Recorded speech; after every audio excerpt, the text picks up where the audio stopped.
പായസങ്ങളുടെ രാജാവ് എന്നറിയപ്പെടുന്ന അടപ്രഥമനാണ് നമ്മളിന്ന് ഉണ്ടാക്കുന്നത്. വളരെ ടേസ്റ്റി ആയിട്ടുള്ള ഈ പായസം എങ്ങനെയാണ് ഉണ്ടാക്കുന്നത് നോക്കാം. ആദ്യമേ തന്നെ ചൂട് കട്ടിയുള്ളൊരു പാത്രത്തിലേക്ക് നിറയെ വെള്ളം എടുത്ത് വെക്കുക. അതൊന്ന് തിളച്ച് വരുമ്പോൾ നമുക്കതിലേക്ക് ഒരു 1/2 ടീസ്പൂൺ നെയ്യ് ചേർത്ത് കൊടുക്കുക. ഇതിലേക്ക് കഴുകി വൃത്തിയാക്കിയ 200 ഗ്രാം അടയാണ് ഞാൻ ചേർത്ത് കൊടുക്കുന്നത്. വെള്ളം നല്ല വെട്ടി തിളയ്ക്കുമ്പോഴാണ് അട ചേർത്ത് കൊടുക്കേണ്ടത്. ഇനി നമുക്ക് ഒരു 10 മിനിറ്റോളം നന്നായിട്ടൊന്ന് വേവിച്ചെടുക്കുക. കൈകൊണ്ട് നമ്മളിങ്ങനെ ഒന്ന് പ്രസ് ചെയ്ത് നോക്കുമ്പോൾ അട വെന്തിട്ടുണ്ടെങ്കിൽ ഇതേപോലെ ഒരു അരിപ്പയിലേക്ക് ഒഴിച്ചതിന് ശേഷം അപ്പോൾ തന്നെ പച്ചവെള്ളം ഒഴിച്ച് അതിൻ്റെ പശയെല്ലാം കളഞ്ഞ് മാറ്റി വയ്ക്കുക. 400 ഗ്രാം ശർക്കര പാനിയാക്കിയതിലേക്ക് ഈ വേവിച്ച് വെച്ചിരിക്കുന്ന അട ചേർത്ത് നന്നായിട്ടൊന്ന് വരട്ടിയെടുക്കാവുന്നതാണ്.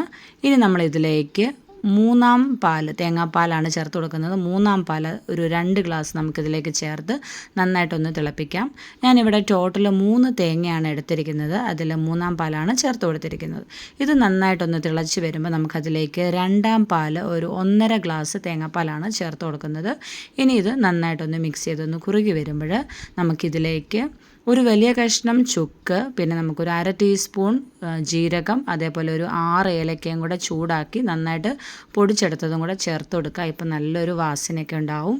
ഇനി നമ്മൾ ഇത് നന്നായിട്ടൊന്ന് കുറുകി വരുമ്പോൾ ഇതിലേക്കൊരു 50 ഗ്രാം ചവ്വരി കുക്കറിൽ ഒരു 2 വിസിലടുപ്പിച്ചതിന് ശേഷം നമ്മളിതിലേക്ക് ചേർത്ത് കൊടുക്കുക. അപ്പോൾ പെട്ടെന്ന് തന്നെ ചവ്വരി വെന്ത് കിട്ടും.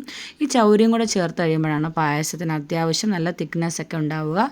ഇനി നമ്മളിതൂടെ ചേർത്തിട്ട് നന്നായിട്ടൊന്ന് മിക്സ് ചെയ്യുക കേട്ടോ. ഇനി നല്ലതുപോലെ ഒന്ന് മിക്സ് ചെയ്തതിന് ശേഷം ഇത് ചൂടായി വരുമ്പോൾ നമുക്കിതിലേക്ക് ലാസ്റ്റിൽ തലപ്പാൽ ഒരു 3/4 കപ്പോളം തലപ്പാലുണ്ടായിരുന്നു. അതുകൂടെ ഇത് വെള്ളം ചേർക്കാതെ എടുത്തതാണ് കേട്ടോ, ആദ്യത്തെ പാലാണ്.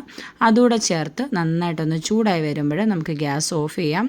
ഇനി നമ്മളിതിലേക്ക് നെയ്യിൽ കാഷ്നട്ടും കിസ്മിസും കൂടെ വറുത്ത് ചേർക്കാം. തേങ്ങാക്കൊത്ത് വേണമെങ്കിലും ചേർത്ത് കൊടുക്കാം. ഞാനിപ്പോൾ ഇവിടെ ചേർത്ത് കൊടുക്കുന്നില്ല. അപ്പോൾ നല്ല രുചികരമായിട്ടുള്ള അടപ്രഥമൻ ഇവിടെ റെഡി ആയിട്ടുണ്ട്. അപ്പോൾ ചൂടോടുകൂടിയോ തണുത്തതിന് ശേഷം ഒക്കെ കഴിക്കാവുന്നതാണ്.